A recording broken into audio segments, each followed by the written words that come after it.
మీరు new democracy నుంచి చీలిపోయిన ఒక వర్గం. కమ్యూనిస్ట్ పార్టీలో ఇన్ని చీలికలు ఎందుకు వస్తాయి? కారణం ఏమిటి? కమ్యూనిస్ట్ పార్టీలో చీలికలకి ప్రధానమైన కారణం రాజకీయ విభేదాలు అనేటువంటిది మొదటి కారణం. సరే, రెండవ కారణం కూడా దాని వెనుక పనిచేస్తున్నది ఏంటంటే, ఒక పార్టీలో అంతరంగిక పోరాటాన్ని, రాజకీయపరమైనటువంటి అంతరంగిక పోరాటాన్ని సరిగ్గా నడపలేనటువంటి పరిస్థితుల్లో ఓ సరైనటువంటి నిర్ణయం తీసుకోలేనటువంటి పరిస్థితి ఒకటి. రెండోది అంటే వ్యక్తిగత కొంచెం అహంభావ ధోరణులు, పిడివాద ధోరణుల నుంచి కూడా అనివార్యమైనటువంటి కొన్ని విభేదాలు వచ్చినటువంటి పరిస్థితి కనిపిస్తుంది. అందుకనే రాజకీయ కారణం ఒకటైతే వ్యక్తిగత కారణాలు కూడా కొంత పనిచేసినాయి అనేటువంటిది కమ్యూనిస్ట్ పార్టీల చీలికలకి అని భావిస్తాము. అంటే వీళ్లకు మార్క్సిజం అర్థమైనట్లా కానట్లా? మార్క్సిజం అర్థమవుతుంది సిద్ధాంతపరంగా.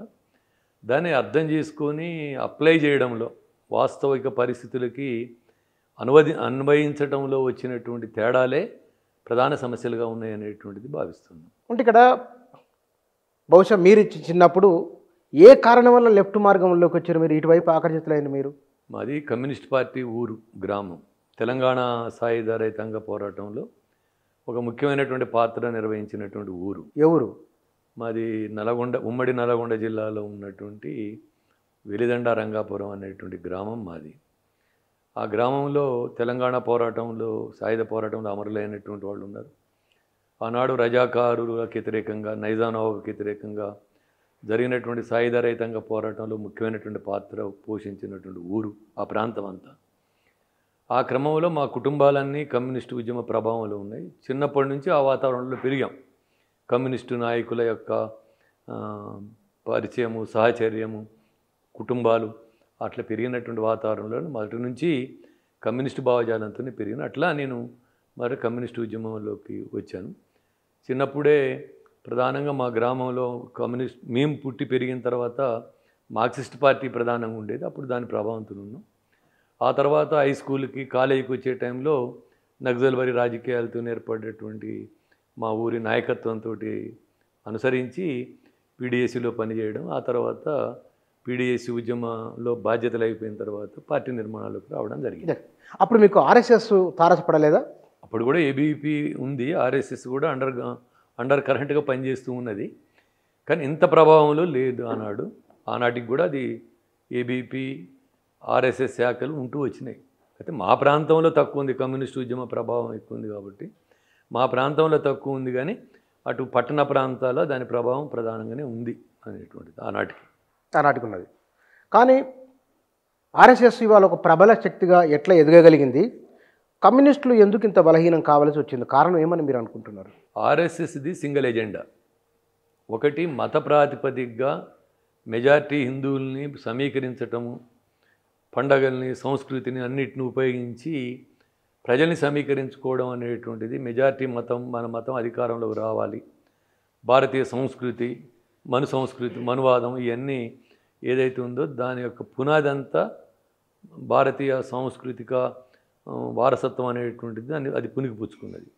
కాబట్టి సహజంగానే మతము అనగానే ప్రభావం ఎక్కువ ఉంటుంది. కాబట్టి అది ఒక ప్లాను ప్రకారమే కింద శాఖల్ని మెయింటైన్ చేస్తూ ఆ మతాన్ని ప్రాతిపదికగా చేసుకొని చేసింది. కాబట్టి అది ఎక్కువగా ర్యాలీ చేసుకోవడానికి, ముఖ్యంగా ఉత్తర భారతదేశంలో కొంచెం వెనకబాటుతనం నుంచి అనేక రకాలుగా ముస్లిమ్స్, హిందువుల మధ్య వైరుధ్యాన్ని పెంచేటువంటి క్రమంలో అది ఎక్కువ సమీకరించుకోవడానికి దానికి అవకాశం దొరికింది.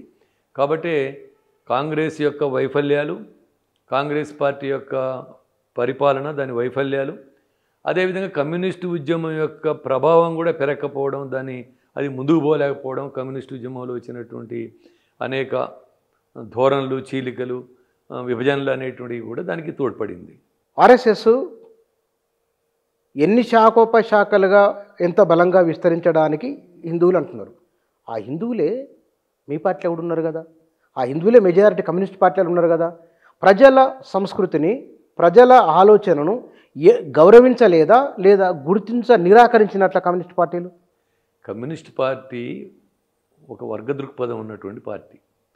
సైద్ధాంతికంగా అన్ని వర్గాల ప్రజలని, ముఖ్యంగా పీడిత ప్రజల్ని, శ్రామిక ప్రజల్ని సమీకరించడము, విముక్తి కోసం పోరాటం అనేటువంటిది కమ్యూనిస్ట్ పార్టీ యొక్క సిద్ధాంతం. హిందువుల, ముస్లింల, ఇతర జాతుల అనేటువంటిది ప్రాతిపదిక కమ్యూనిస్ట్ పార్టీకి ఉండదు. హిందువులలోనైనా మిగతా వర్గాల్లోనైనటువంటిది బాధలకు గురవుతున్నటువంటి వాడు, పీడనకు గురవుతున్నటువంటి వాడు కమ్యూనిస్ట్ పార్టీ యొక్క పునాది, అన్ని కింద స్థాయి ఉన్నటువంటి. ఆర్ఎస్ఎస్ యొక్క పునాది అనేటువంటిది కేవలం మత ప్రాతిపదిక తప్ప లేదు. ఆ మతంలో ఉన్నటువంటి వాళ్ళందరూ, కింది స్థాయి ఉన్నటువంటి వాళ్ళందరూ వాళ్ళ ప్రయోజనాల కోసం పనిచేసేటువంటి లక్ష్యం కాదు. అది ఆ మత ప్రాతిపదికగా ర్యాలీ చేసుకోవడం అనేటువంటిది ప్రజల్లో ఉన్నటువంటి అనేక సంవత్సరాలుగా, వేల సంవత్సరాలుగా ఉన్నటువంటి వెనకబాటుతనం అనేటువంటి భావాలు ఏదైతే ఉంటాయో ఆ భావాలన్నింటినీ ఆధారం చేసుకుని పెంచి పోషించి వాళ్ళని సమీకరించుకునేటువంటి లక్ష్యం అనేది దానిది. ఒక వర్గ దృక్పథం దీనిది, కమ్యూనిస్ట్ పార్టీది. అదేవిధంగా అంతర్జాతీయంగా, జాతీయంగా ఒక చైతన్యవంతమైనటువంటి ఒక భౌతికవాద దృక్పథమే కమ్యూనిస్ట్ పార్టీది. భావవాద దృక్పథమేమో ఆర్ఎస్ఎస్, బీజేపీ లాంటి వాళ్ళది. కానీ భావవాద దృక్పథం ఏంటంటే దేవుడు, దయ్యము, మతము, కులము, అదేవిధంగా నమ్మకాలు, వీటన్నిటిని పెంచి పోషించి వాటన్నిటి ఆధారంగా పెరిగేటువంటిదేమో బీజేపీ పార్టీ. వాటన్నిటికి వ్యతిరేకంగా ఒక చైతన్యవంతమైనటువంటి పార్టీగా నిర్మాణం అయ్యేదేమో కమ్యూనిస్ట్ పార్టీ. ఇది తేడా వాటి. కానీ ఇక్కడ మీ చిన్నప్పుడే తీసుకుందాం, మీరు యువకులుగా ఉన్నప్పుడు కమ్యూనిస్టు పార్టీలు గ్రామాలకు గ్రామాలు, పట్టణాలకు పట్టణాలే కమ్యూనిస్టు నినాదాలతో మారుమోగినాయి.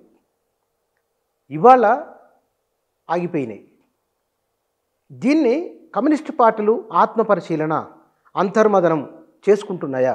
ఖచ్చితంగా చేసుకుంటున్నాయి. ఒకనాడు ముఖ్యంగా తెలంగాణలోను, ఆంధ్రప్రదేశ్లోను, కేరళ, త్రిపుర, బెంగాల్, కొన్ని రాష్ట్రాలు, ముఖ్యంగా ఈ ప్రాంతాల్లో కమ్యూనిస్టు ఉద్యమం యొక్క, బీహారు ఇటువంటి ప్రాంతాల్లో కమ్యూనిస్టు ఉద్యమం యొక్క మీరు అన్నట్టు బలమైనటువంటి ప్రభావం ఉన్నది. ఫ్యూడలిజానికి వ్యతిరేకంగా పోరాడారు, పెత్తందారితనానికి వ్యతిరేకంగా పోరాడారు, దళితుల మీద జరుగుతున్నటువంటి అణిచివేత, ఎవరి వర్గాల మీద జరిగిన వాటికి వ్యతిరేకంగా పోరాడారు. అనేక పోరాటాలు సాయుధ పోరాటాలు కూడా మారినటువంటి, తెలంగాణ సాయుధ రైతాంగ పోరాటంలాగా, తేబాగా రైతాంగ పోరాటంలాగా, మహారాష్ట్రలో వర్లీ రైతాంగ పోరాటం కానీ, కేరళలో ఉన్నప్రా, వాయిలార్ అనేటువంటి ప్రాంతంలో ఇవన్నీ సాయుధ పోరాటాలకు అభివృద్ధి అయినటువంటి స్థితి. ఒక సంస్థానాలకు వ్యతిరేకంగా, జమీందారులకు వ్యతిరేకంగా, ఓ ఫ్యూడలిజం, పాతుకుపోయినటువంటి ఫ్యూడలిజంకి వ్యతిరేకంగా పోరాడినటువంటి చరిత్ర ఉంది. అట్లాగే రీసెంట్ కూడా కరీంనగర్, ఆదిలాబాదు, గోదావరి లోయ ప్రాంతంలో కూడా జరుగుతున్నటువంటి ఎక్స్ప్లాయిటేషన్కి వ్యతిరేకంగా 1970లో 80లో జరిగినటువంటి పోరాటం కూడా ఉవ్వెత్తున లేసినటువంటి పరిస్థితి కూడా మనకు కనిపిస్తూ ఉన్నది. కాబట్టి ఈ మధ్యకాలంలో జరిగినటువంటి పరిణామాలు ఏంటంటే, సమాజం మారుతుంటుంది, నిత్యం మారుతూ ఉంటుంది, ఒక తీరుగా ఉండదు. ఈ మారిన పరిస్థితికి అనుగుణంగా తగిన ఎత్తుగడలు రూపొందించుకోవడం, ముందుకు పోవడంలో కమ్యూనిస్టు ఉద్యమంలో కొన్ని వైఫల్యాలు జరిగినాయి. ఈ ఫలితంగా ఏమైంది?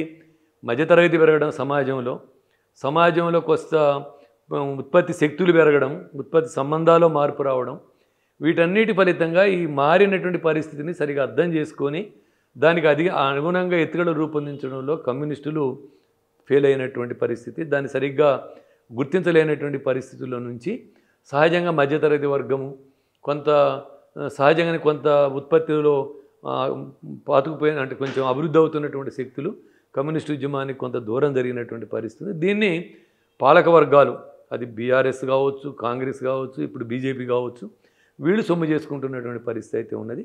వాస్తవంగా మీరు అన్నట్టు ఉన్నటువంటి పరిస్థితిని తమ యొక్క భావవాదానికి అనుగుణంగా వాళ్ళు ఉపయోగించుకున్నారు.